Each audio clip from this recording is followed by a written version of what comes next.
นี่คือบ้านหรูติดทะเลหัวหินของจริง เพียงเปิดประตูคุณสามารถเดินลงทะเลได้ทันที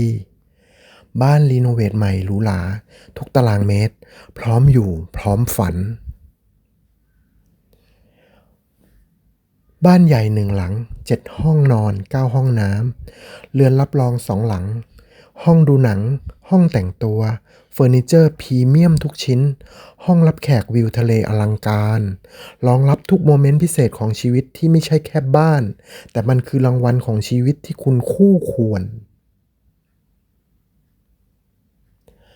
ราคาเพียง145ล้านบาท รวมเฟอร์นิเจอร์ โอนคนละครึ่ง โลเคชั่นติดทะเลแบบนี้หาไม่ได้อีกแล้วในหัวหิน สนใจจริงโทรตอนนี้นัดชมบ้านในฝันได้เลยครับ